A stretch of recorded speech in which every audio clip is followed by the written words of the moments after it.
you guys have some serious issues that you got to get through because your brother has an ass. And he is an ass. Yes. Sam's not here in case anybody was wondering. Yeah. Mm-hmm. Yeah. Before we begin, it's that time to mention a few great friends of the podcast. Scratch Labs, you guys.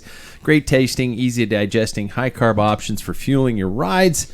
They also have bars, chews, and cookie mix. I got to order the cookie mix. Absolute best from scratch. Trust me, tell them Pack Filler sent you. Next off, Giro Sport, the original instigators of the helmet revolution.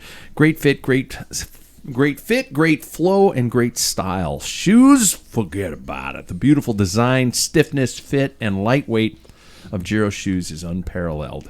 Giro when things matter. And finally, Untapped Maple. Pure Vermont maple is the base, and the quick, great tasting energy is the reward. Truly a great way to fuel. Grab some packets or fill a flask. That sounds alcoholic. Maybe that's just because that's what I think. Untapped is brilliant. Use the Pack Filler link, please. I don't really get anything, but I just like them to know that they came from us. Jackson, your beer looks like you've just been slamming it back. Kabow. Who's to say I haven't been? Yeah. Who's to say nobody's looking? History. Let's play bikes, everybody. Well, things are still holding on here in the Pacific Northwest. The colors have changed, the rides are still happening, and the indoor trainer is still dusty. I got on mine yesterday, though, so... Let's settle in, pour a beverage, and have a seat in the Rim Break Bar and see who's here for this week's edition of the Pack Filler Cycling Podcast. I'm Pat Bulger. Let's see who's here with tonight's prologue question. Gentlemen, if you could give your 16-year-old self any advice, what would it be? Sit down with that little 16-year-old shithead and say, hey, fill in the blank. I'm holding gaps just so I can give Paul a second. Do you guide your advice already? No, I think so, yeah. Because you always get the first introduction. We're going with a living proof theme tonight. He's living proof that the fountain of youth lies somewhere in the mix of Belgian beer and intervals, Mr. Paul Main. Well, that's not so true. Dude, you fucking kicked my ass this weekend, and I am younger than you, so it's... Not by much, mind you. That's true. That's true, but you still... God damn, I'm going to get to it, but you guys are so mean. So mean! Paul, what advice would you give your 16-year-old self? I'd say self. When you get a chance to go to France to race your bike, take it. Because otherwise, you're going to marry a practice wife. That's good advice. That is good advice. Yeah. Nah, I would. Where I'm at now, if that's the path I had to take, to be honest, I'm glad I did. You always wonder about that, what it would have been, what, Yeah, it could have spoiled me. I could have. Yeah. I know like two people that actually raced in Europe, and when they came back, they said, "No, I'm not going to do it. Done." But and they don't even touch the bike anymore. Oh shit. Okay. Well, there you go. A guy named Mike and a guy named Nicholas. Oh yeah. Okay. Next, he's living proof that although gross, not shaving your legs does not negate your claim to be a cyclist. Mr. David Waples, how are you, man? Is it really that gross? Yeah. Well, dude, we are the weirdos here who shave. We're the men who shave their legs. Did you shave? Pull those socks up quite a ways. Well, I do pull my socks up, but gotta pull them up all the way. What are those, compression? No, they're keep the fluid from building up. They're gold-toed dress socks. Edema. I knew I was setting myself up for the joke when I pulled up my pants leg. I'm like going, nice looking ankles there, buddy. What the hell, man? Got to make the show funny. I'll be the butt of the jokes. Well, Sam's not here, so I have to kind of kick it. That's true. Yeah. Yeah, it's gross. It's gross. I think it's gross. Well, your just wife trying to give you though. more of a draft. That's all. Just trying to help you out a little. So your hair's trip the air for us. All right. Yeah. Okay. He's trying to make it easier. Making dirty air. Yeah. What would you say to your 16-year-old self? Oh man, I don't even know what I was doing when I was 16. Yeah. It wasn't that far ago compared to my 16. Actually, it was less than half my life ago. So Yeah. What's the joke? Eating Cheetos and masturbating? Yeah. Orange hands. I don't know this joke, but okay. Doc, why is my penis orange? Oh well. What have you been doing all day? I was gonna say I think I would have told myself to start riding my bike sooner because I didn't start till I was like 20, 21 with bikes. Oh, But honestly, Dude. I liked doing other sports when I was younger. I think it might be for the better, like then I didn't come into college. There was some kids in college who came in like they were really fast. They did all the high school stuff and they quit by their like junior year. Never started riding again. So fools! That's just because they're open-minded and experimental. yeah. You got to get that out of the way early though. with Dig other yourself things. in a hole and just stay there. That's my theory. Oh well, yeah. It's worked It so would far. work. Yeah, look at you. Yeah. Technically, is the studio a hole? Yeah. Okay, Jack. Thanks, Jackson. Essentially. Yeah. Next off, he's living proof that your genetic makeup does not come from just your dad, Mr. Jackson Bolger. I had so many leading questions off of just that one little intro. I thought I'd just self-deprecate as much as possible. Gosh, Well, yeah. Before you guys got me, we're only 6 minutes in. I might as well beat myself to shit. Yeah. I feel like we haven't been that hard. Yeah. I feel like you've been harder on yourself. Yeah. than you. Yeah. Yeah. First of all, for those watching on video, nice haircut, nice high and tight there. I like Thanks. It. I like Thanks. it. Yeah. Good change. Yeah. 16-year-old Jackson. I knew you win. Well, you knew me all the time. Yeah. Yeah. Even with that glit in your eye. Yeah, I got started. I would probably tell myself, I know that one of the other members of the room has also taken a similar path. Mm-hmm. Theater's not the choice for me, buddy. Do it in high school, but Really?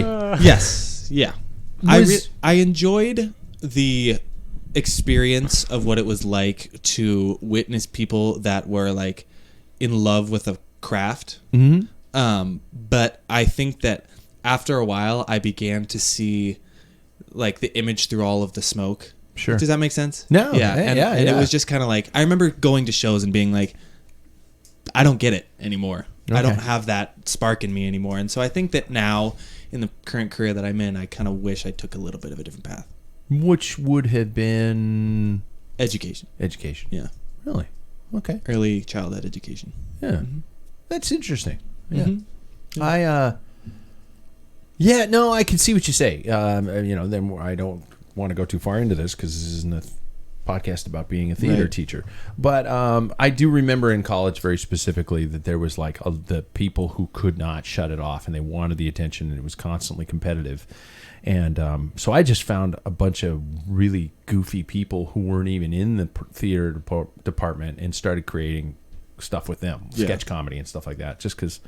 Yeah. And I mean, for anybody listening who's thinking about doing something like that, it's not that it's a Don't bad, do it. No, Don't. yeah. Please, for the love of God. Yeah. Look where I am. Oh my God. No, yeah. it's not that it's a bad idea. It's just you got to have the spark for it. Yeah. You got to have the passion for it, or because if you're leaning one way or the other, I think Yeah. that it'll eventually kind of fizzle a little. Yeah, don't do theater, don't do journalism because they're just dead. Yeah, nobody's going to care. It's all STEM now. It sounds so sad. Shit. Yeah. Chat GPT. Yeah, gonna be exactly. Can write an essay in seconds. Yeah. Yes, me, I am living proof that cycling is, in fact, 50% mental. And if you read that right, you'll get the joke. I'm Pat Bulger, and my advice to myself would be to not date that one girl who shall not be mentioned. That was a mistake, and she's upstairs right now. No, I'm kidding.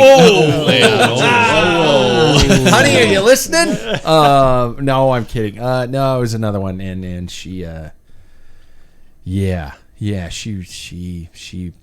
was crazy. I probably could have given myself the same advice too. Yeah, we all have one of But those. you got right? but that's not. Yeah, but I married mine. the practice one. Yeah. You guys got nothing.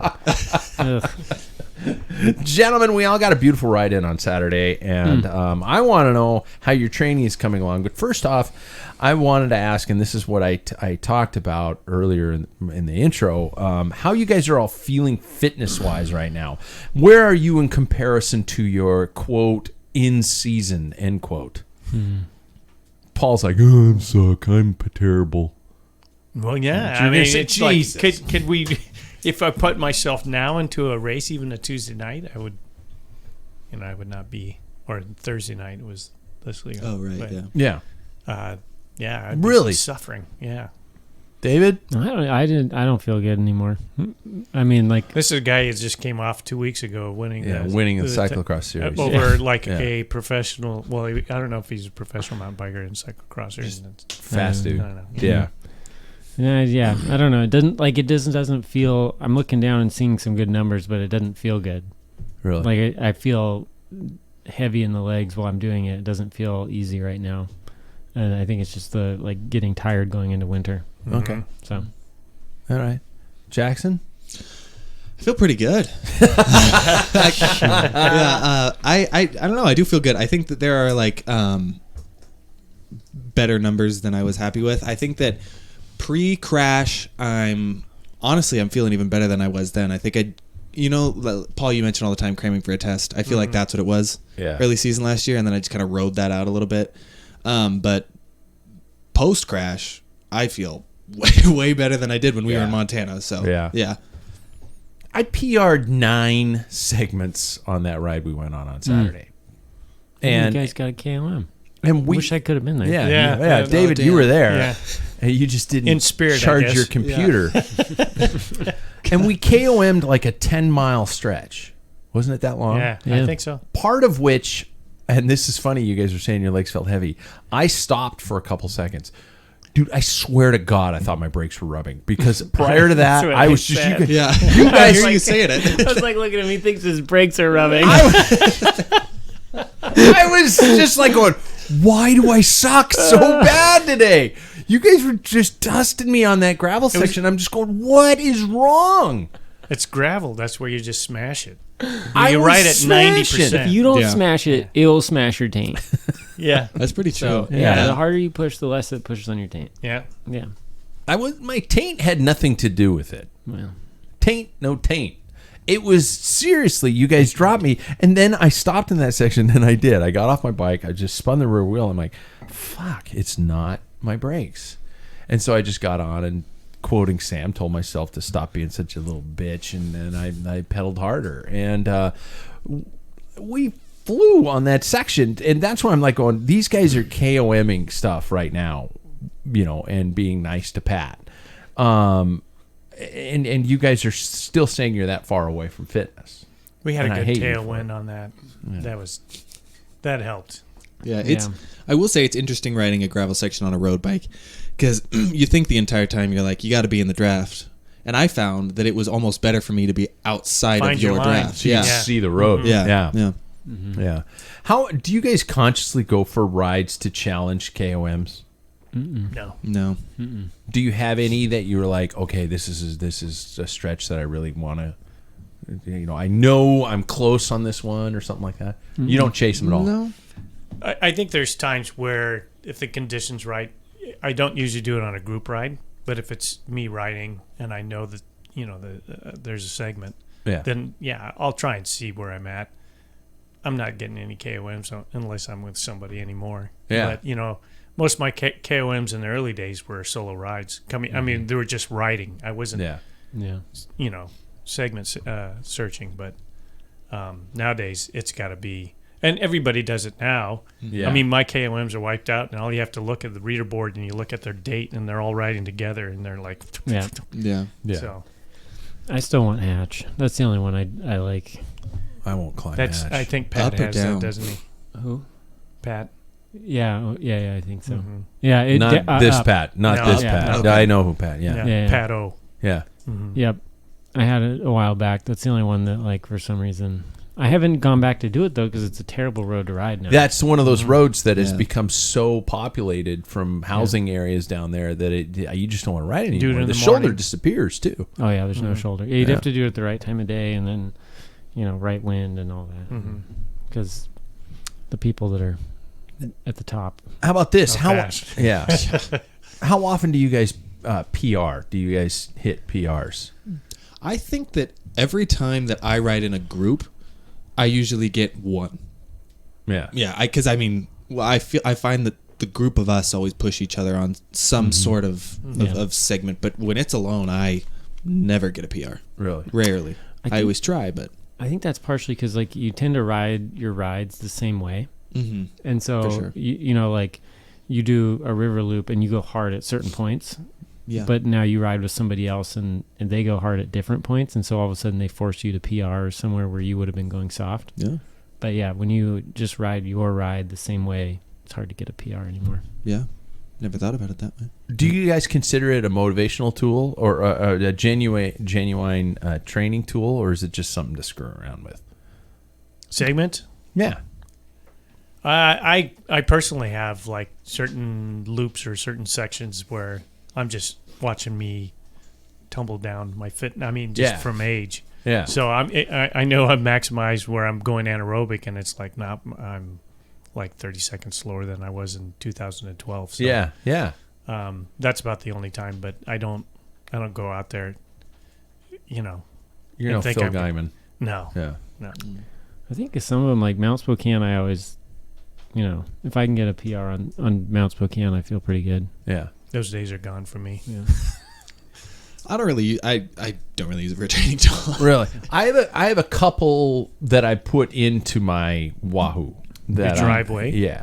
Well, of course. Yeah. I don't even have that anymore. David brought his e-bike. Yeah. Oh, yeah, that's right. Took my PR on my driveway. But no, I have a couple climbs that are in, and part of me is like, I want to take them off but I like checking when I get home. But I don't want to get to the base of a climb and all of a sudden beep beep beep beep. Okay, you're 10 seconds behind your pace and stuff like that. Because I don't know if I want that demon on my shoulder. I just want to kind of ride the climb how I am at that moment. But I don't know. There's Paul, you and I grew up in the days of little to no data. Mm-hmm. I mean, your training diary consisted of taking your heart rate when you were in your bed before you sat up. You take your heart rate again when you stand up, and you mark the difference, and you give yourself a score, and that was it. And if you were lucky, you had an Avocet computer that told you your speed and your mileage. But no memory on it. No, it was just. Was that heart rate thing like a fatigue score? Yeah, because the larger the gap, usually you could rate yourself on, so if every day between lying down and standing up was a 5-beat difference, but then today I stood up and it was an 8-beat difference. It's a measuring tool to show you, okay, I'm obviously fatigued from the training. Or dehydrated. Is that too? Yeah. But this was, it was fairly archaic, but it was a way to monitor how things were going. But that was it. That was the data. I think, too. Once a year, you got a VO2 test, and that was it, if you were lucky. Yeah. And I did until I was, like, in my late 20s. But, yeah. I think, like, for us, segments were mainly guys that your group rides and stuff, who you beat. You didn't know what your time was. Yeah. I mean, you didn't have time to look down at your Avocet saying, I'm averaging whatever. Yeah. I mean, there wasn't any collective, like you could get an average speed thing, but that's for your whole ride, not the hill or break things down. And so I remember at Hatch, speaking of Hatch Road, one guy asked me, a local guy who can climb, and he says, what's your fastest time up there?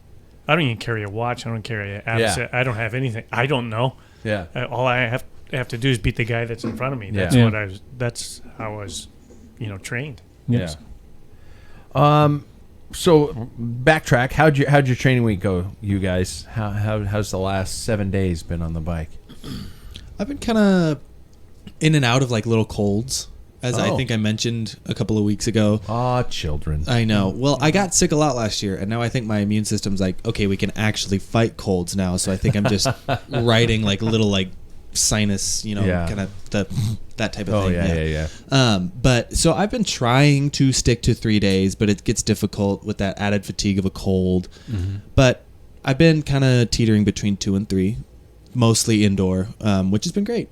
It's nice this time of year when it's dark outside and you don't want to have to rush around. But I know that, David, you have a lot more motivation in that, which is great. Well, last week I did. I don't know about this week. Yeah? What was this week? Oh, I don't know. I'm just pooped for some reason. It just catches up with you eventually. No, you're training. How many rides you get in? over the last 7 days? I did a couple night rides, and then I actually got off early Friday, so I rode Friday, and then we rode Saturday, mountain bike Sunday. Wow. And then I rode today, and so I think I got probably 5 or 6. Wow. But shit. Maybe that's why I feel tired. Yeah. Who knows? Yeah. I believe I rode last Tuesday, and then I got my new trainer, so I tested that out on RGT. Mm-hmm. Right. Did some intervals on that, and then Saturday's ride the following day. Yeah. Nice. Mm-hmm. I will say it was great to go outside with everybody. Oh, I'd missed that, and I love that we're now kind of like stopping afterwards and kind of hanging out and posting it. Yeah. Season of stopping for beers. Now, personally, I'm going to be the guy next year in like April, May, June, July, and August going, why aren't we stopping for beers? I don't think there's anything wrong with doing that. We used to do it. Why don't we do it anymore? Yeah. Pat, we're trying to get fast. It's the start of the season, Pat. That's dumb. Yeah, That's but we're dumb. done riding, so fastness is all done. Yeah. We're still in our chamois. We need some carbs. Chamois time is training time. We're still sitting here in our shorts. Yeah. So we're good. I actually am on a system training program that is 3 weeks on, 1 week off, and this last week was technically my week off. And I've been trying. My goal was to program my body to get up an hour earlier than I normally do, and I've been doing pretty good at it. But last week I was looking at the system workouts, and it's like, 28 minutes in zone 2, and I'm like, fuck that, I'm sleeping in. So I'm not gonna lie, I skipped some of those workouts last week because I was like going, I'm sleeping in this week. But this week I'm back at it, and Monday, yesterday I did get on the trainer, did a workout. Today I did a strength training workout and realized that it's just starting all over again when you neglect it for so long. But it so I've got, my training program is like 3 rides a week, 2 strength days a week, and 2 yoga days a week. So it's, but some of, the strength training thing that kind of kicked my ass today was only like 28 minutes, it's like 32 minutes long. It's just like boom, boom, boom, boom, boom. It's quick and to the point. And I still am so used to thinking that 30 minutes is nowhere near enough to do any benefit. So that's kind of a hurdle I'm getting over. But it's good. And so I'm getting up on Mondays, Tuesdays, Thursdays, and Fridays, seeing how long I can do that. 30 minutes. 5 a.m. 30 minutes is great. Really? 30 to 45. That's what I'm saying. That's all I do all winter. It's like a very valuable 30 minutes, though. Yeah. I mean, look at runners. They go for like a 30-minute to an hour run. A marathon is an average ride for in terms of time you're talking about, though. So you're comparing apples and oranges. But that's because of intensity. Like the difference. So you can go for like a 30, 40-minute run because you can run in a very intense fashion and get a good workout. The problem with riding outside in 30 to 40 minutes is getting to the place in which you can actually train that hard. But on a trainer, you can hop on and you can just get your workout in immediately, just like as if you were running, and then you can just get off. And to back that up, even our training series, that's 35, 45 minutes long. That's we're like done. The races. Yeah, we're done. Yeah. Yep. I mean, you could ride out there if you want or drive, whatever, but like really it's that 30, 40 minutes that counts for building. Mm-hmm. So how do you guys stay motivated? How are you guys trying to find a way? I mean, now it's probably new, right? It's like, okay, hold on to the fitness, keep things going. I'm motivated to keep going. How are you guys going to handle the darker days, November, December, January, February? What's going to keep you going? Well, I will say something at least that works for me is that we were like kind of pushing our bodies for so many months. I mean, God, from what? March to like September, so that's a long period of time to really be working it. And I think that it's just kind of a mental break from always having to be on about like going outside, really pushing it on every single ride you do, because it's the season now. Yeah. But now it just kind of feels like, this is like more of a treat. Okay. Funnily enough, it feels like it's just something to keep me like active, and it kind of boosts my mood a little bit, so that helps. But I've been finding it fun, oddly enough, to just kind of have some sort of exercise, and maybe it doesn't need to take as long, because then you get to come back and you get to relax. Yeah. Like you said, you get a really a short amount of time with a great workout, and then you can just sit on the couch and do nothing. The super hard shit early in the morning is not easy, though. It is You know, not. when you know you've got a brilliant intensity interval-based workout at 5 o'clock in the morning. Miserable. Right, and that's why I move mine always to like 4-ish, because then I can, after I do it, Yeah. I just get to have dinner and not do anything anymore. Yeah. I can't do that. So I have to do it in the Right. mornings. I like to pair it with pair a workout with something like a beer or a nice meal. If I ride, I can go have a beer. If I ride, I can go out and get one of my favorite takeout meals. There you go. That's a good way to keep motivated. Yeah. Yeah. Just Right there. reward yourself with the it's takeout healthy. meal. I don't know if that's healthy. Just saying, but Yeah. Well, you're just regaining the calories that you just had burned. You know? But you're still on keel. You're still on zero. So if I eat 1,000 calories, but I burned 1,000 calories, I'm still the same guy I was when I got up this morning. Yeah, it's better Right? than not doing anything. Yeah. Then you just consumed 1,000 calories, Yeah. and now you're in the hole. Right? Yeah. Yep. There you go. and the hole doesn't fit No. because of those calories. All right, let's. I got the new bumpers. So we're going to jump to tonight's topic, brought to us by our friends at Cycle Systems Academy. Oh my gosh, you guys, if you think, and it's funny that we have the bike in the background, because Cycle Systems Academy is going to teach you how to take care of everything. Get to Cycle Systems Academy. Use the link at packfiller.com. Trust me. So, the state of the LBS is my first topic for tonight. The state of the local bike shop. COVID saw a boom. Bikes were the things to get. Apparently, a lot of people did. Since then, supplies have slowly come back, and bike shops appear to have weathered the storm. Well, some of them at least. So let's get honest with things that work and don't work in the bike shop industry. And this might be kind of insulting to some of our friends who are in the bike shop industry, but I think it's a voice about what's going on and why people tend to why they're going online. Gentlemen, what was the last major purchase you made in a bike shop? Last major purchase.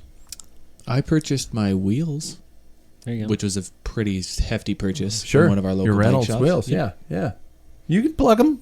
No, I know. Mojo. Oh yeah, I bought Yeah. them from Mojo. They're really nice about it, and yeah. Mm-hmm. But it's I would rather do it that way. Okay. You would. I would too. Yeah. But I'm going to be honest.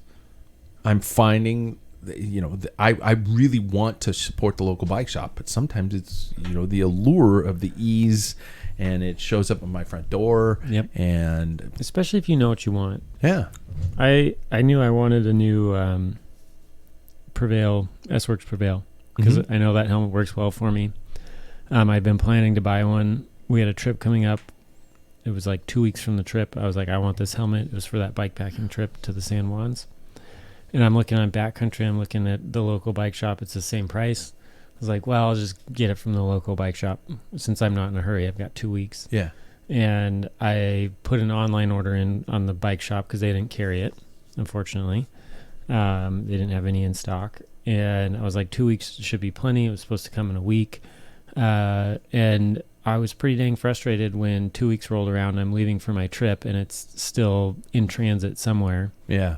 When I could have bought it online for the same price and had it in 2 days. And, there was some issues with Specialized. There's nothing against the bike shop. They did everything they could, but like the way that Specialized had their inventory overstocked at that time, they were marking things as back ordered because they could not physically get to them in their warehouse. Like they were behind so much other product, they just marked it back ordered. And maybe that's what happened with this helmet. But I'm sitting there, I'm just like, I could have just ordered it from Backcountry, had it in 2 days. Instead, like I waited, tried to go through the local shop, and it was a bit of a bummer because I didn't get it for the trip that I wanted to have the helmet for. But Yeah. so it's an unfortunate convenience of online shopping, but you have to know what you want for that to actually be Sure. a viable option. When you don't know what you want, when you need expert advice, especially on mechanical things or what the best shoe is, what the best helmet is, then that's an invaluable part of of a bike shop that probably won't go away.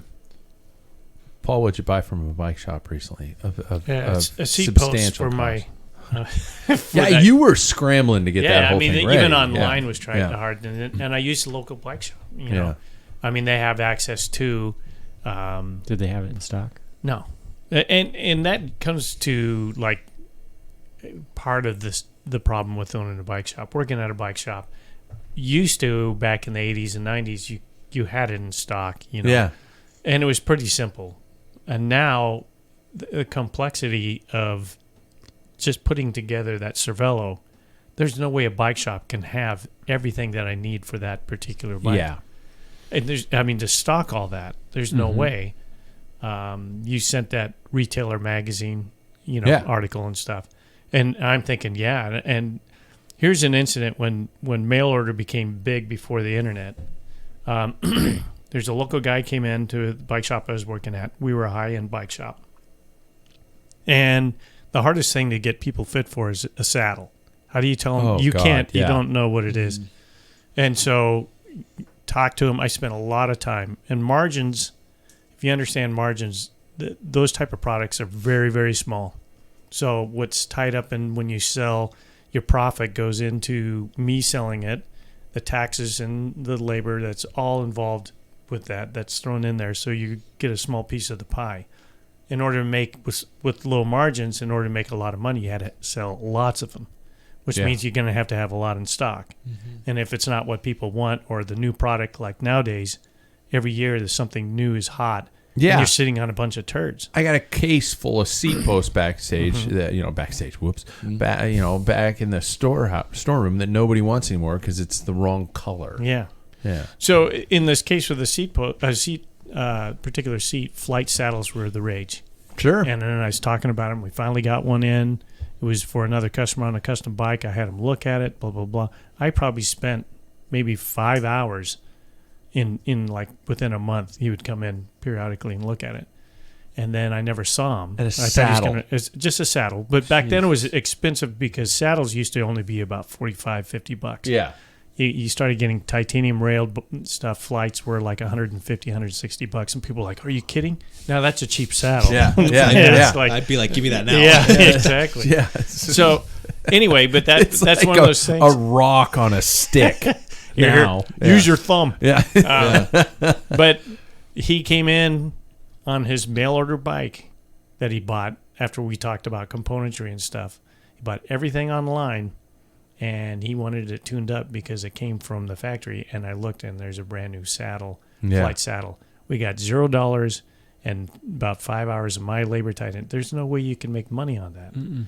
So I'll take it to construction really quickly here. I went down to Carhartt. I tried to do local, even though Carhartt's not a local, manufacturer. We have people that are employing storefront down here. Yeah, yeah. And so I thought I'd go there.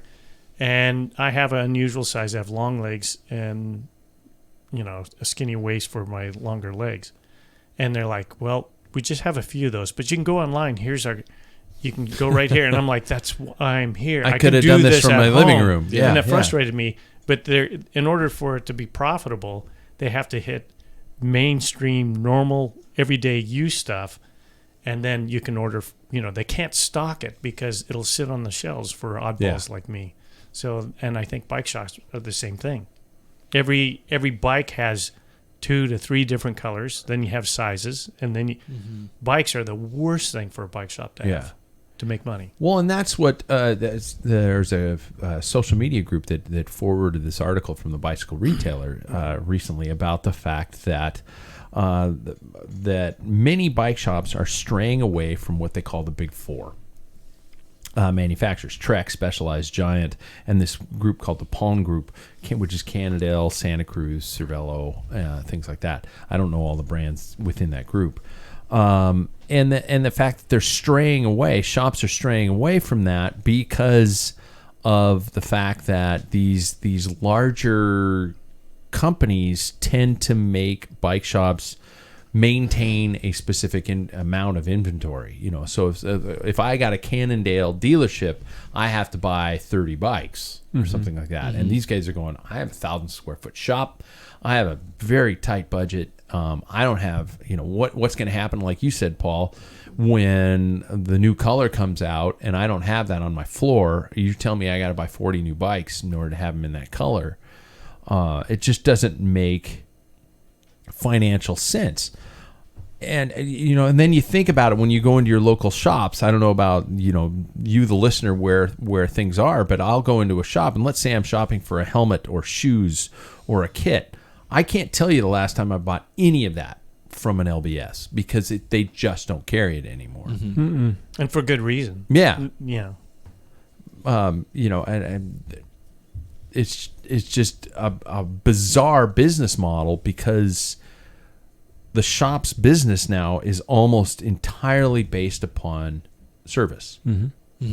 Yeah. I mean, you and I had a conversation very similar to this the other day about like particular items that are very personal. I mean, helmet you mentioned and shoes you mentioned too. I find that you always want to try on a pair of shoes before you put 1,000+ miles on it in a year, but you can't anymore. You can't anymore because it's just not around. I mean, if I wanted to try on my Giros, you can't find a place within this town to do it. As well with POC. That's a very vital component, I at least feel, of my riding. And I couldn't tell whether that was going to fit my very large head. It's admittedly so, but I also think that it kind of takes it to another level, though, of like, if you want to stock those very pro specialty items, you're also going to kind of lose a large base of your business as a shop. I mean, we went in Seattle, Paul and Dad, the three of us, we all went to a shop in Seattle, and they had very roady, racy type of products in that store. And instantly, I looked at it and I was like, this is catered totally towards me. I love this. I love all this stuff that's here because I'm a roadie. I'm a racer. I love all this stuff. But then, how the hell are these guys making money? Exactly. They don't have inventory, though. Think about it. No. They just had a couple of show bikes, and you ordered from that. Yeah, but when Joan comes out off the street looking for a bike, and they come in there, and you see a $15,000 Pinarello E-Road bike, she's going to walk right back out and go to REI. It's a really complicated subject. You got to find I think a bike shop has to know their niche. I think Mojo's done a good job with gravel. Sure. And they carry other things too. But that was a brilliant idea. And there's some places in town that do a really good job on mountain bikes. You can't do it all. I think, like you're talking a small square footage and being service, you make money on labor. And repairs. So that's where you make your money. The theory used to be if you don't sell a bike, then you're not going to get their repairs. And the place that I was at when I was doing like a spiel on a bike, and the competitive bike was a Trek that was at a different bike shop. I said, hey, whatever you choose, just be happy. But we work on all bikes. I always said that. Whether you come back, because some people are afraid. It's like, you spend so much time, or I thought you're a nice person, but I like this bike other, and then you don't see them. They say, hey, no problem. I have friends that ride a Trek. I don't like them, but the friends or the bike. Well, and you run into that situation where I've heard tales of people saying that if you buy a bike from online or somebody else, we're not going to work on it. That is basically digging your own grave as a bike shop.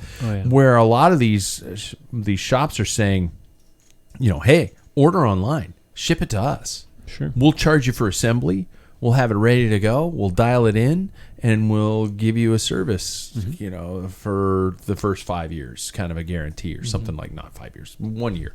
But, I mean, that's a way you can embrace it, and all of a sudden I don't have to stock any inventory. I don't have any bikes in the back that are rusting or anything like that. Do you guys stay loyal to a shop, or do you bounce around? It depends on... I guess I bounce around because I was going to say it depends on the job needing done. Sure. I find that for repairs, I will go to one shop, or for product, I'll go to another shop. Yeah. It just kind of depends. I mean, I will admit, because of the readily available inventory, I will sometimes go to REI. I know that's I know that's bad, but that's all right. They're laying off some people, so they need the help. Yeah. But like, I'll get my tires there, for instance. I'll 9 times out of 10 buy my tires from there. So yeah.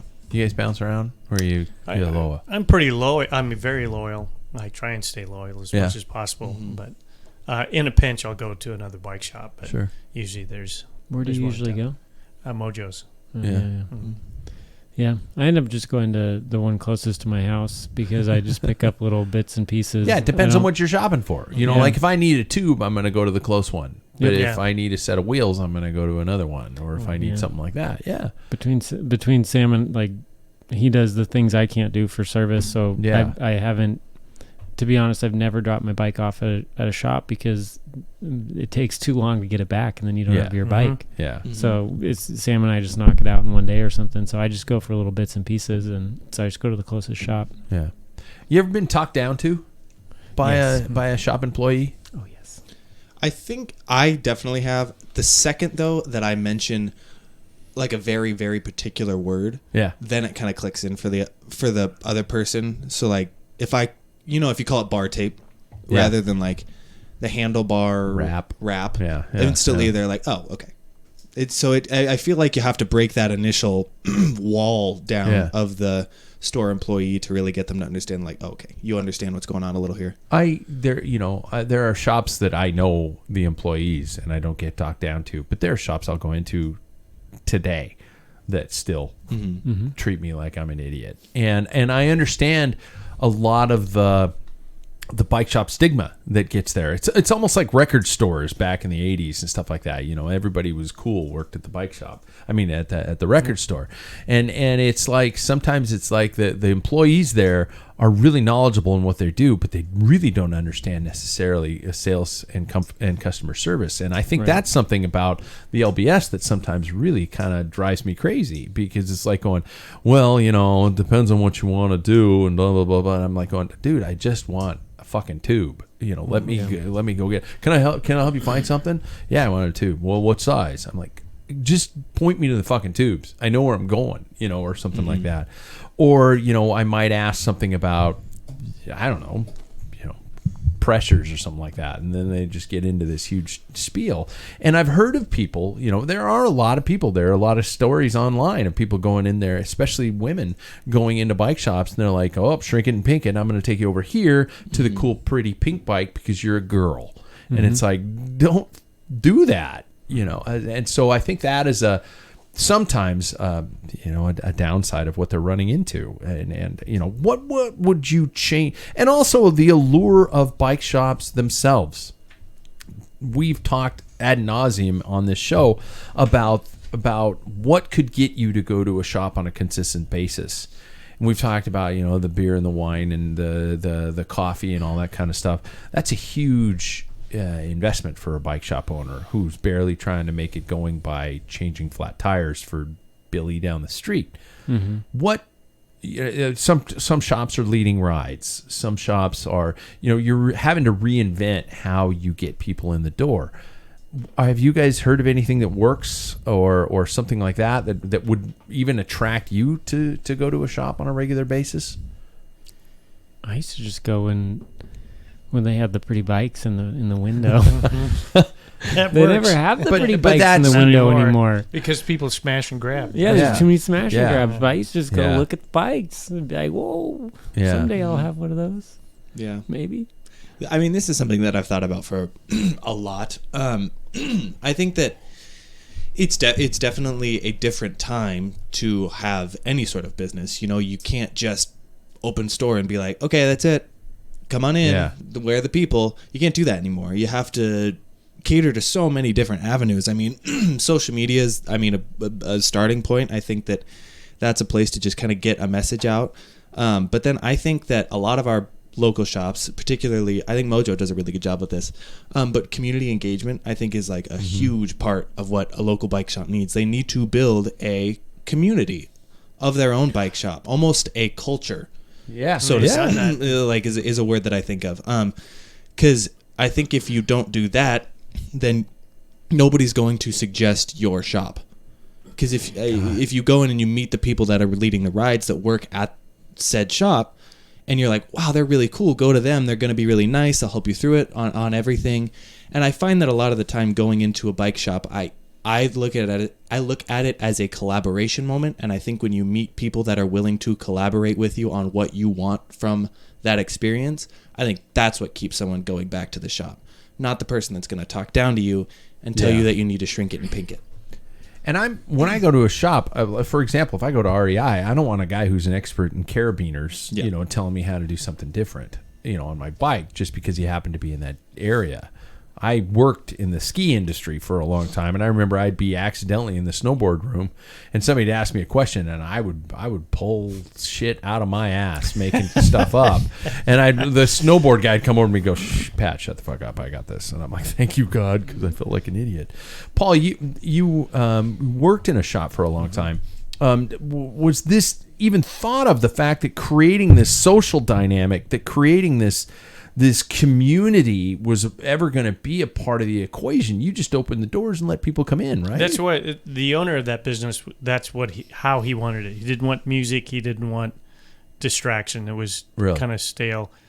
And there's many winter nights that I would just, clean so much and looking around and trying to reorganize and display things and hearing the buzzing of the fluorescent lights. It's got to be a better way. And I remember in 1990, I came up with an idea that's everybody does now is a coffee shop. The thing is you got to bring people in, even if they're just, whether they're going there. I wanted people to have experience of cycling, having TVs going on, not particularly having, the sound of the event going. Maybe Paris-Roubaix over here, Tour de France from 1986, blah, blah, blah. There's like 3 or 4. So you had this kind of theme going. I didn't want to get into food. There's more coffee and like over-the-counter stuff. But what about like avocado toast? See, come on. Now the labor goes up. Yeah. But anyway, it's one of those things These where... avocados are not right. I want to send it back. Yeah, it's then you're dealing with, food spoilage and food costs and stuff. But, to me, it's like keeping it simple, but have a lounge where people can just sit around and BS. And in the winter months, because there was some customers that would come in and just basically shoot the shit with me. And we'd talk about bike racing or different bike parts or whatever. What I heard is coming down, you know what Shimano's doing? They're coming out with this STI brake. What? And that type of thing. You can shift your bike from your brakes. You don't have to use down tubes. Yeah. So, all that. And it was fun for me because it made those long dark winter days, fly by. Yeah. And I thought, and I proposed it to my then boss, and he's like, oh, no. And I knew how to do coffee because my friend Jay, who before Starbucks was what it is now, before it went had their IPO and went big, he trained me how to do coffee the right way, and I used to pour coffee. Yeah. And I thought, I've got the skill, I've got and I'm thinking this is what we should do. This section that nobody seems to go to in the store, you have a lounge and you set up like merchandising. It's all about items that kind of stick. You make them. People walk around them so they see them instead of tucking them in the corner. Yeah. And it's like a dark corner or something. People just... Anyway. Yeah. That's the stuff that I think you have to create, and I think it stimulates if you do that, like what we've been talking about, just so that people don't feel like they're going to the bike shop just to buy something. Yeah. Right. Mm-hmm. They're going there and, they can sit down and talk to somebody and have a coffee or a beer or... Yeah. Or avocado toast or whatever. There are times that like I want to stop by just to look around, like because there's new things that are out. And back when there was a cafe in the local bike shop by my house, I would go there all the time, and it was so nice to be able to be like, oh, I'm gonna get this avocado toast and a coffee, and then they're making it, and I'm like looking at all the new bikes, and like you get exposure to the products, and people aren't bombarding you with like, oh, can I help you buy something? Like you're saying, it takes the pressure off of buying it in that moment, and you get the chance to just kind of expose yourself to the product. You over walk and over. by it enough, and then one day you're gonna have like, I've had 2 Saint Bernardus. Yes, I'm buying that goddamn thing. And an avocado toast. You're mine. Throw in the avocado toast and I'll buy two. Yeah, exactly. Yeah. Avocado toast. So, and I don't know how related this topic is, but I saw these articles and I wanted to bring it up to you guys, and so I kind of sent them to you earlier. And so this is somewhat related. Cycling Weekly recently published an article discussing the inclusive nature of the sport and the lack thereof. And I'm going to preface it with this that I'm kind of tired of this, and not of inclusivity, but being told to be more inclusive. I consider myself a somewhat open-minded person, and most Nazis probably do too. But I've never told anyone not to be a bike rider. I've never not wanted or waved or talked with a fellow bike rider. And I love seeing people of all types out there bike riding. But apparently as a white man, I tend to be the problem.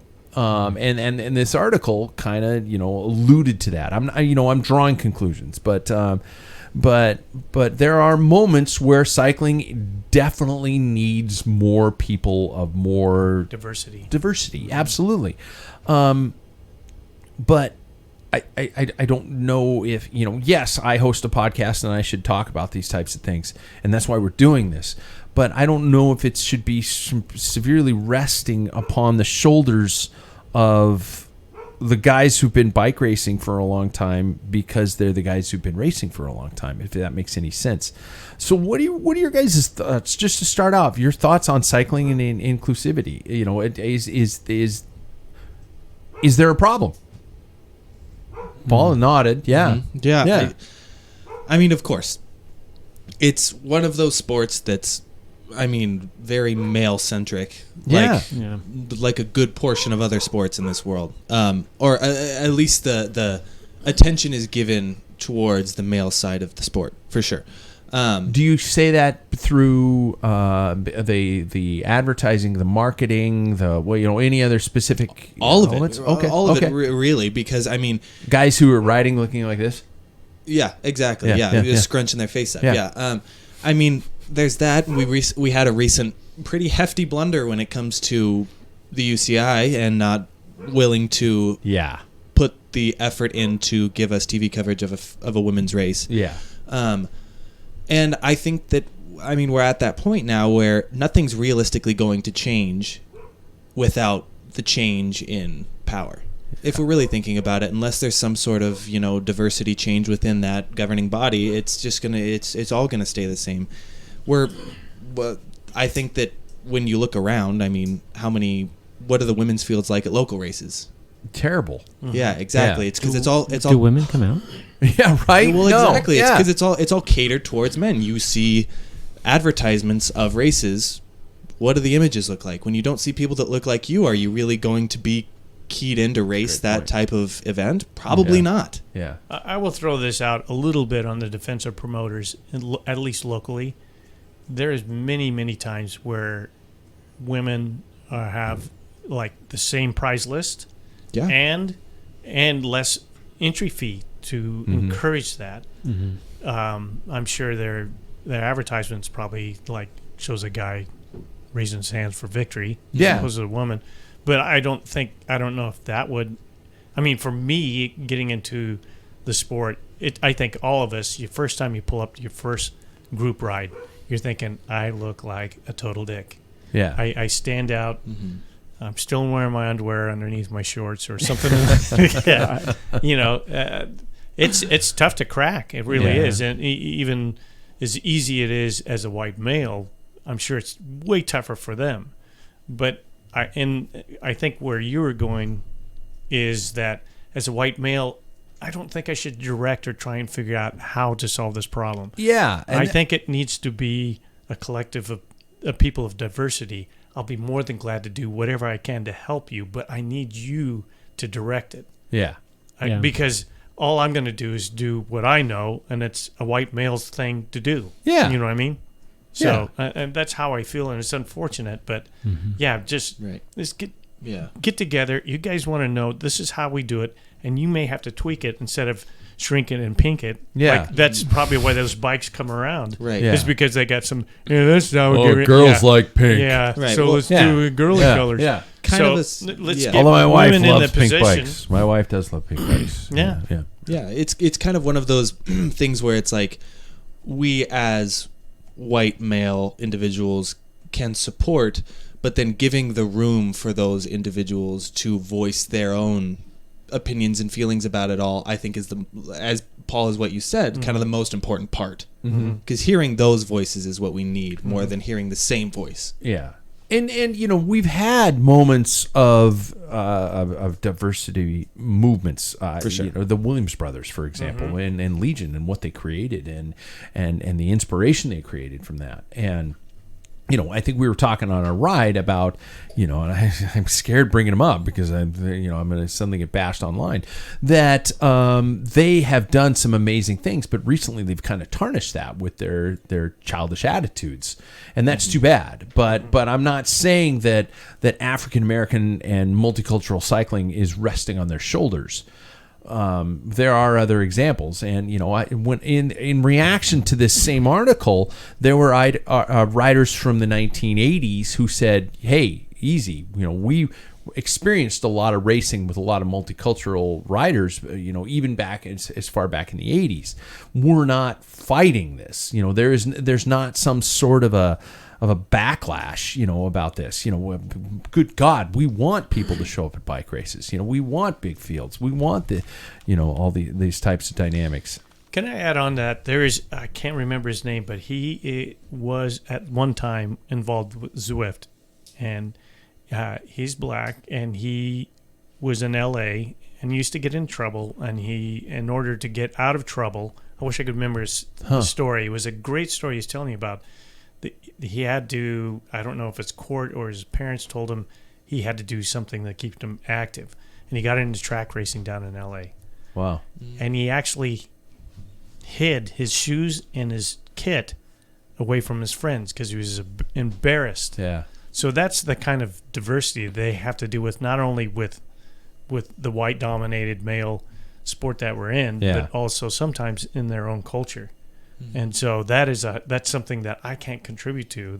But how does that get broken? Yeah. And hopefully the Williams brothers kind of pop that out a little bit. Yeah. And that was good to hear. I heard that probably about 5-6 years, maybe 10 years ago. A guy, and I'm like, I can't remember who that was, but I know who you're talking about. Yeah. Yeah. If you can ever hear his story, it's really great. Nelson Vale, Scott Berryman were both riders who kind of came into it in different ways like that. Now I'm going to back up a little bit here because we're talking about the large picture here, and we're talking about everybody and everything and all this kind of stuff. But on a personal and local level, is it always the individual cyclist's responsibility to accept other cyclists? Because I'll see things online when, let's say I make a post about somebody who is on an e-bike and I think it's bullshit. All of a sudden you're attacked. The vitriol that is thrown at you because you made fun of somebody for the bike they were on. I didn't do it. I didn't attack that person individually, but I did that, or something like that. And we also run into this situation where, what if somebody's just an asshole and I don't want to be nice to him? Well, you got to do it for the good of the sport. Is it okay to not like somebody or not like something anymore? Or have we reached the point in our culture where it's just opposition? I don't think you have to. I don't think you have to like everybody and be overtly kind. I mean, there's people that I just don't necessarily want to spend a lot of time around in cycling, but I'm still respectful to them. I would still treat them with respect and expect the same back from them, but I wouldn't hang out with them or choose to ride with them. I don't think that there's anything wrong with that. I do think that there is issues with, if you don't like somebody, it doesn't mean you're allowed to treat them poorly, or because again, that is for the better of the sport. We can't be, just because you have a disagreement with somebody and you're on bikes doesn't mean you can be a jerk to them. You should still treat them with respect. You just don't associate with them when you don't have to, and don't ride with them when you don't have to. There's lots of people and opportunity to ride. So See, you guys are too nice. I got in a screaming match with somebody in the middle of a downtown crit one year, and it was Mike, the guy you know really well, and I think I told him to fuck off at the top of my lungs. What did you guys do after the race? Because there's we race didn't brain. speak. We didn't speak. If you knew Mike, he was. Yeah, Because there's race brain, and then you can like there is race brain. There's the on bike asshole. There's the on bike asshole. Absolutely. How about the concept of paying your dues? And yes, I'm sounding like an old fart. Yeah. There was always this. I don't. Yes, I had a coach. Yes, I had teammates and things like that. But not everybody in the peloton was like, oh, "Come on in, man. Hey, welcome aboard. We're gonna give you a big hug." It was like, "Fuck you." So I mean. No such thing. That's how I feel about it. Of what? Paying your dues. There is no such thing? I don't think so. Really? Because I think if you're talented enough, you know the sport. Or I think if not even if you know the sport, I think there is tactically though. But I think there is the difference between paying your dues and a barrier to entry. Yeah. Oh, okay. Yes, 1,000%. No, I'm not talking about barrier to entry. Yes. Yeah. And thank you for clarifying that, so people aren't going, Pat, you're.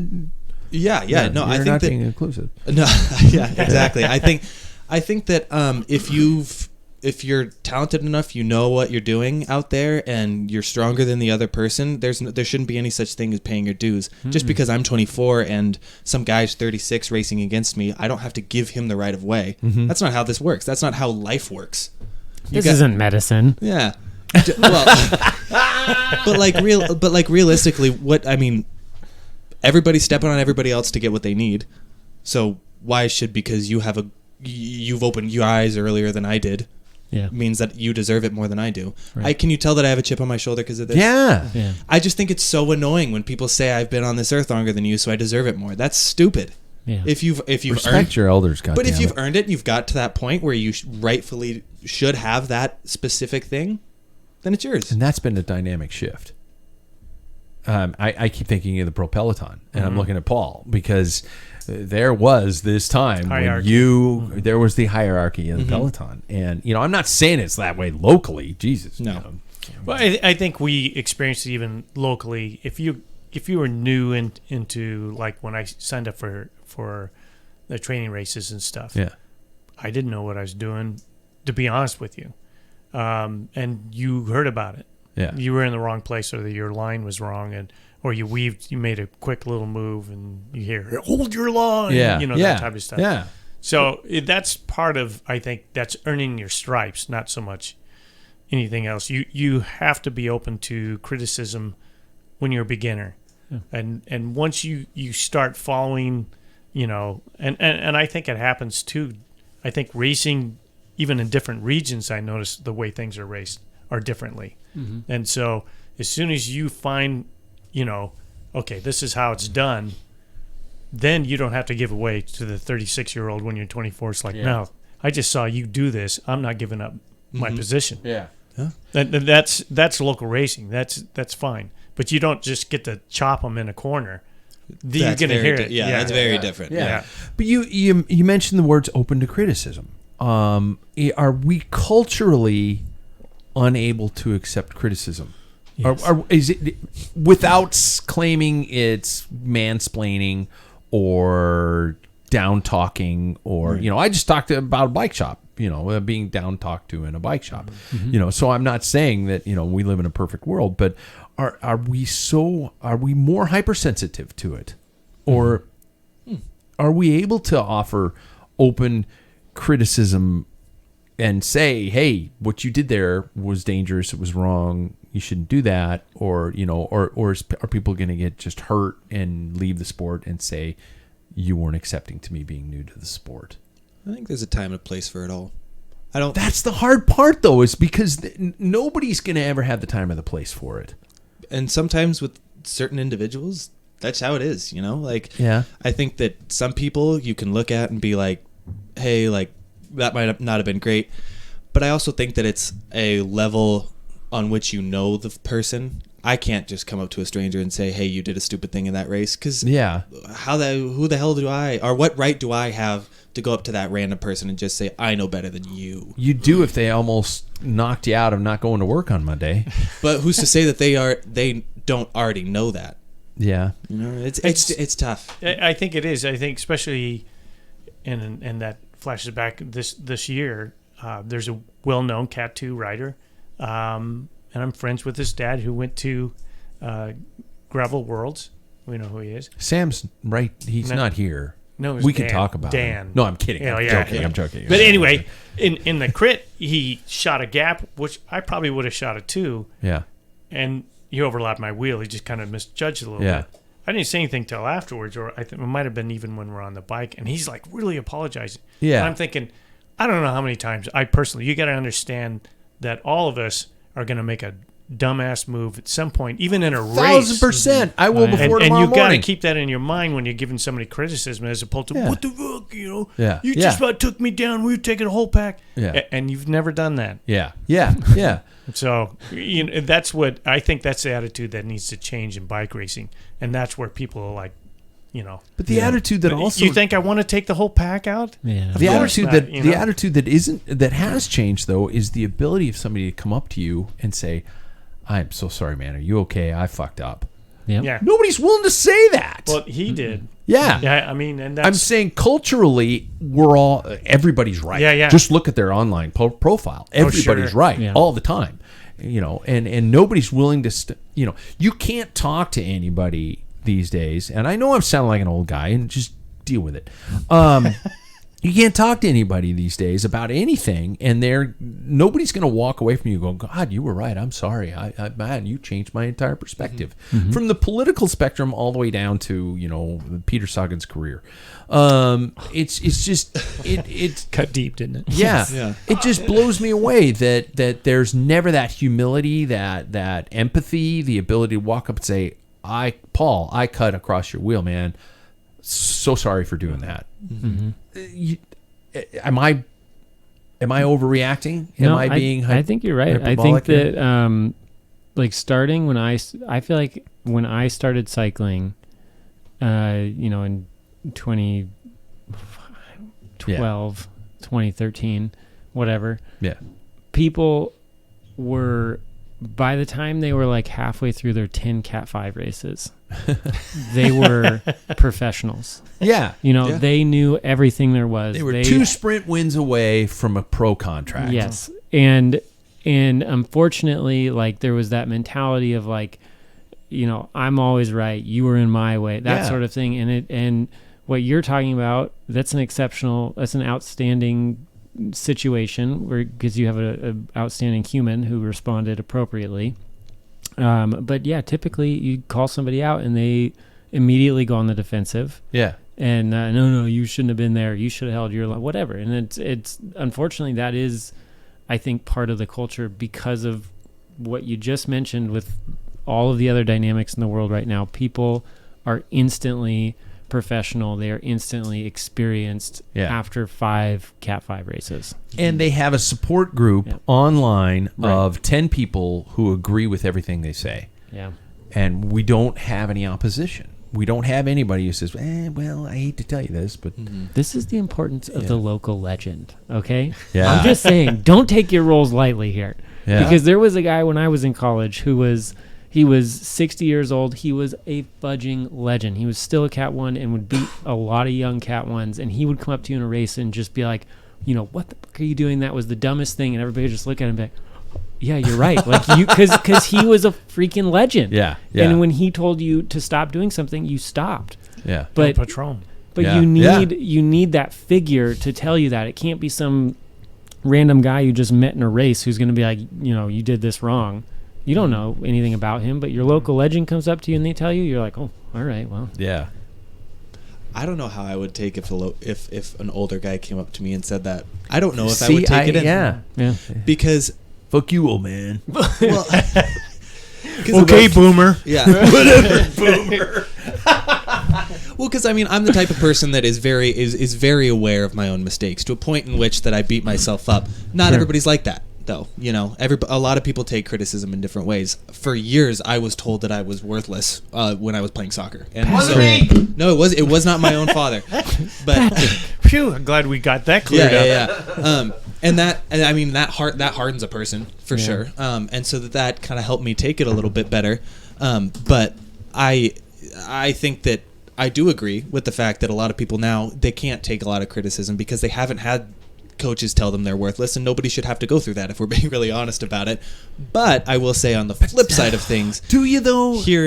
I think that kind of sometimes you need experiences where you can internalize it, figure it out by yourself, and then apply it is a big process that a lot of people don't understand. I was going to say, though, on the flip side of things, hearing what Paul has to say about a local guy racing, and even in my own experience, when I crashed, the guy who thought he'd caused it, who didn't, by the way, came up to me and said, "I'm so sorry, like, are you okay?" Yeah. Another outstanding individual. Exactly. And that shows that I think that we have a really great community locally that is willing to own up to their own mistakes in a lot of cases. And so while there are a lot of people out there, I think that it's also good to remember that we have a lot of good ones too. Exactly. Yeah. Thank you for... They're overshadowed. Yeah.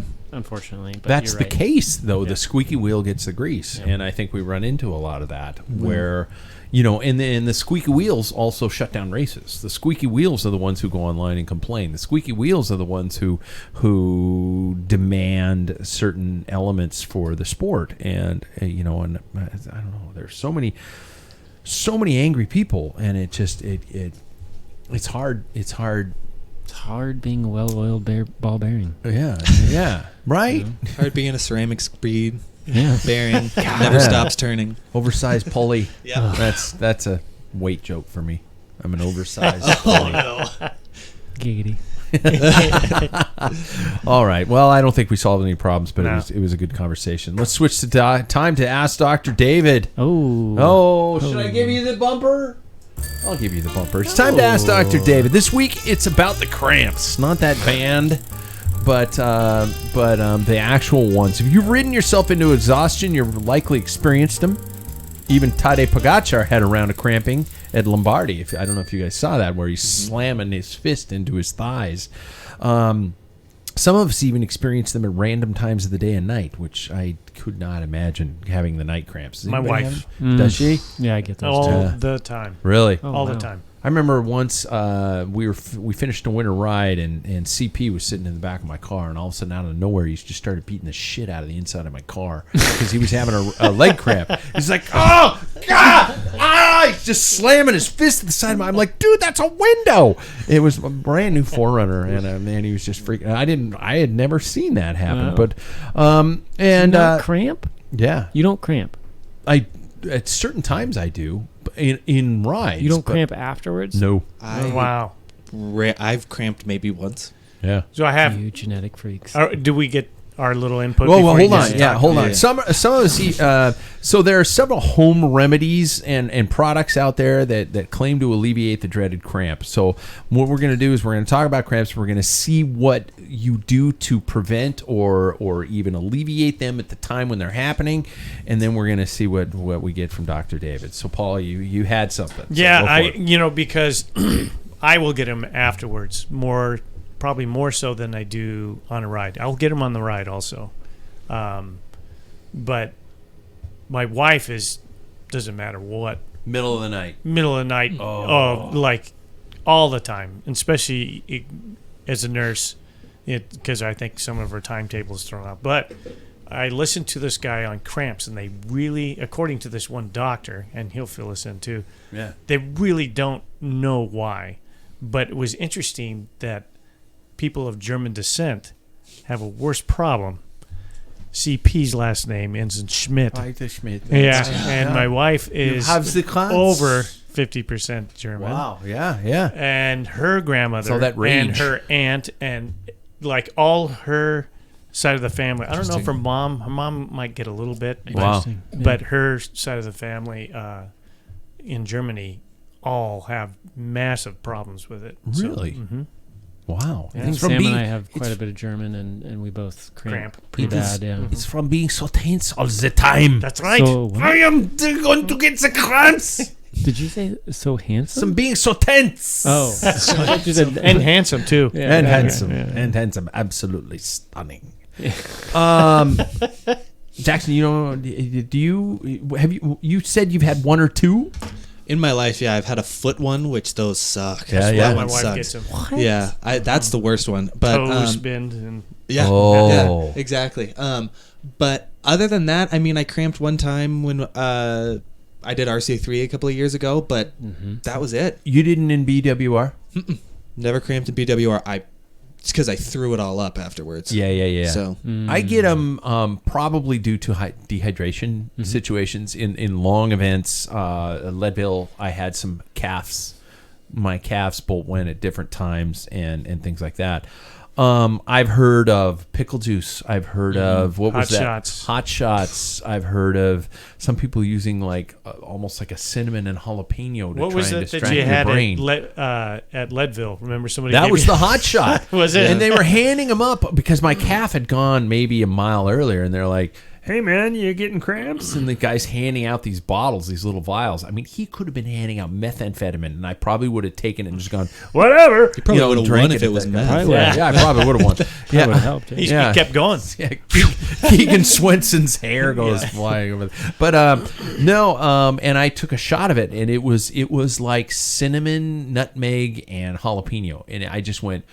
I looked at the guy next to me, and I went, "What the fuck did he just give us?" He's like, "I don't know, man. I'm gonna drink it anyway," and we were just out of it. So, David, talk to me about philosophy on why they happen and how to prevent them. Do you have anything? Yeah. I think, Paul's right. We don't necessarily know 100% with everybody why cramps occur. There's typically 3-ish mechanisms for a young or a healthy, not necessarily young, healthy athlete. It's either... Thank you. Youngish. Sorry, I couldn't help it. You kind of glanced real quick over. I should include everybody. Not so much. Healthy, not necessarily young. Number one would be dehydration. Electrolyte imbalances is number 2, and then just fatigue and exhaustion would be number 3. And then drugs, in my world, cause cramps in people who aren't exercising. But in the exercise world, it's typically one of those 3. So usually these remedies are targeted at one of those few things. So like pickle juice is typically targeted at hydration with all the salt and the electrolytes in it. I looked into that Hot Shots product that you guys mentioned. Yeah. That is primarily cane sugar, and then there's some spices in it. I don't know how the spices would help, but the cane sugar is probably just getting at the exhaustion, the fatigue and the exhaustion, partway through your ride or at the end of your ride. And then I don't know, what are some of the other remedies? Bananas, they say always, like, but that's like potassium. It's for the but there's actually not as much potassium in a banana as you think. Gosh, what did that Russian guy I told you about? He always had the greatest. What did he? Oh, he always used to say bubbly water, and it had to do with the bicarbonate. Apparently, he was a PhD MD. I don't know what I should reach back out to him about the reasoning for that, but it's all typically related to hydration, electrolytes, or fatigue, and so. For Sam and I know we cramp towards the end of rides. It's typically related to dehydration, though, on hot days. And so staying on top of your drink mixes that have electrolytes and carbohydrates in them so you don't let your muscles run out, staying on top of the fluids so that you don't get dehydrated. Those are really the best things that you can offer people. You can prehydrate beforehand with, salt-heavy drinks and water. Yeah, it's not the best, but you get yourself fully hydrated, and it does tend to reduce the number of cramps. Stretching pre and post ride, unfortunately, helps. Yeah. Unfortunately, raise your hand if you do it. It's like when you find evidence that unfortunately brushing your teeth is good for you. Yeah, there you go. Brush my teeth. I am the only person in the room who's willing to be honest and say there's occasional times when I'm like, I'm just going to bed. Yeah. That's when your wife isn't around. Right. No, we just sleep facing away from each other. Yeah. It's funny you brought up like carbonated water. So my wife, because she's tried everything, magnesium has been, people say they use magnesium, blah, blah, blah, blah. And she came across this one patient just in the last week that she was watching. And he has a bad problem, but he said tonic water. But it's probably just the carbonation. It's the carbon. It's something to do with the bicarb, because when you have an increased amount of bicarb, did we already talk about that? Yeah, we did last week. Yeah. When you have an increased bicarb to the kidneys, it affects all of the electrolytes. the acid base affects the way your kidneys will reabsorb things. So somehow maybe that's beneficial, and unfortunately I don't know the answer to it. But I think people need to look at when they're cramping, and use a little bit of reflection. Like, oh, it was 100 degrees that day, and I was 2 hours in, and I ran out of water, and I cramped. Oh, well, maybe your problem is dehydration. Yeah. Yours, I would assume, if it's happening after the fact, is actually probably electrolytes. Electrolytes. Fatigue is typically towards the end of your ride, and then once you've stopped, you don't typically cramp if that's the issue. So that's a good prescription. But maybe right it would be, and maybe stretching would help you. Unfortunately, like I'm pretty limber. Yeah, you do seem pretty limber. Yeah, I am not. I'm loose. And I always just love watching people just beat the shit out of themselves. It's like they're hitting the muscles, and I'm like, I can't do that. I'll try to stretch that moment, but usually it's just like, for the next 45 seconds, I can't move, and I hope I have enough momentum on the bike before I tip over. Mm-hmm. That's pretty much it, because my calves go, and that's where it's like, I wonder if I'm gonna. Yep, and that's it. Yeah, I had some minor cramps on our ride on Saturday. Did you? Yeah, towards the end, I started feeling just where at? In my quads. Did you mean where? Mine's right here. Yeah. Abducts. God dang. Jason, we're I guess we're great. Good. Yeah. We're genetically superior. Yeah. When it comes to cramps, at least. Yeah. Well, yeah. If I'd only put it to use, maybe. Too bad you're not women. Yeah. Exactly. No cramps. Yeah. So this week's pack filler picks, I got to pick. I picked them last week. But let's see what Pat picked. My first one is pretty much a given. I found Silka the chain wax I bought it probably 6 to 8 months ago, and I didn't do it, and then I finally broke down and used it. $42 for a container, and I dumped it into a little. One of my other recommendations, crock pot, that Jackson gave me, and I dropped the chain in, everything like that. My drivetrain has never been so quiet. Did you clean it beforehand, or do you just brand new chain? Oh, new chain. Brand new took chain. The grease off the packing. Brand new grease, chain. Mm-hmm. Yeah, and use that with your Sonic. Yep. Cleaner. Yep. So you clean it with the Sonic cleaner, and then you put it in there. Put it in the wax. And then did you reapply? I haven't yet.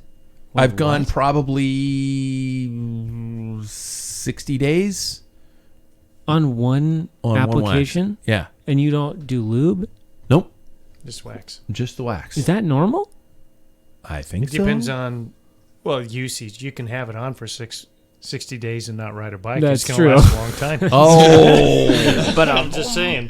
Is it? But you get more out of a wax? That's amazing. That's not just one wax. Ideally. I probably got, 30, 40 waxes out of this container. Out of his bag. But you waxed it once, and you haven't. I've done it once.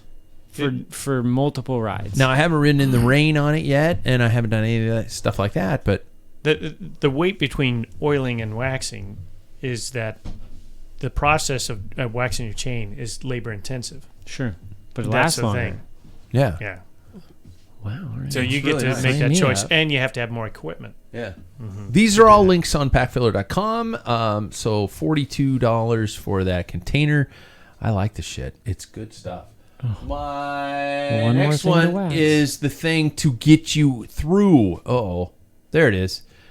It's a little mini crock pot to have in your shop. You're not going to put queso in this. Oh, really? It's $29, and mine still has the dried wax in it. Now, all I'm going to do is next time I need to, I just click it on right on my workbench, wait maybe half hour, 45 minutes, maybe an hour. I don't know. I haven't melted it yet. It'll be good to go. Drop the chain in there, take it out with a coat hanger kind of a thing, hang it up someplace or where a it won't spoke. drip. Or spoke, yeah. Is your spoke, drivetrain pretty clean? I'm like really amazed at the duration here. It's clean. Take a look at the end of the show. Yeah. It's I don't get dink marks. Well, I never let myself. The only get dink drawback marks. that if you do indoor training, that wax does fall off onto your floor. It will. Mm-hmm. Yeah, it will. But yeah, so I love that shit. So this one's $30 for that little thing, and unless you have a son who got one for a random gift. Yeah, got it from your own father. Really? Yep. Oh. Well, if anybody has anything to add or subtract, fire away. I'm just kind of throwing them out there. And last but not least, the best thing for indoor training is the Samson laptop stand. It is basically kind of what DJs I think use or something like that. This is $50, $55. It's not cheap, but Jackson, I know you have one. Sam was coveting ours at the Beer Mile. It's like a glorified music stand, but it's got a non-slip pad on it.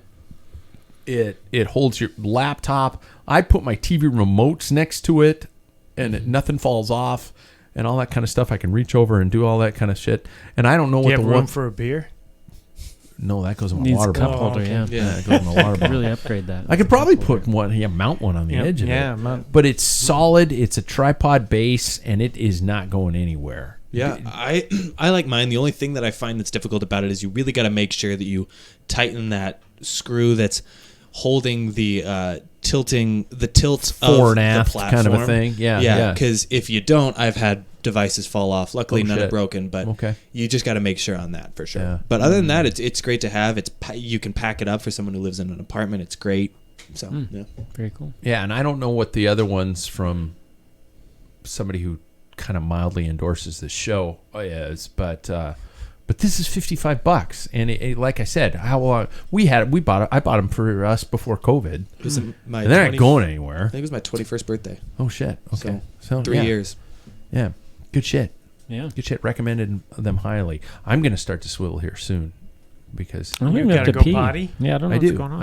I do. So we might as well get to the final question, the final K of the show, and that is, gentlemen, what is the next major purchase you would like to make?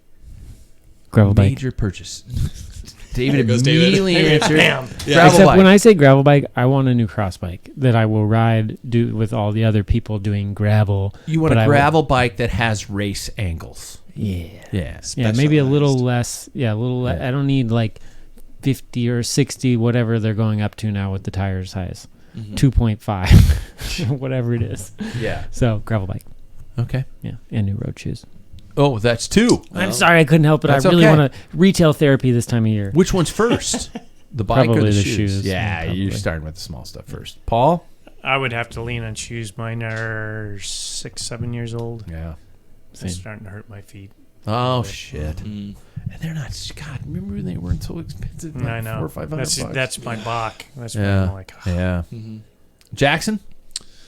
Man, I'm in the market for all the bikes. But I think what I want to prioritize is a racing cross country bike, mountain Nice. bike. Mountain bike.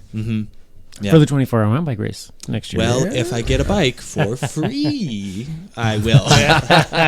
really making Or this a really, hard. really limited cost. Really good price. Yeah. Me, I want a helmet that doesn't drip sweat into my eyes. Doesn't exist. Yeah. You sure? It's a phenotype. What? You and I. Wow, that's a big Really? word. Yeah, that is a big word. What does like, the word mean? It's like it's the way we are. Okay. Yeah, it's the shape So, of our face and the because amount it- we sweat. But it and- didn't always happen that way. It didn't for you? No. I've never had a helmet where I'm not, at like a couple hours in, I'm not drenching my glasses. Do Really? you remember the helmets that did not do that for you? Well, Were they that's leather? Yeah.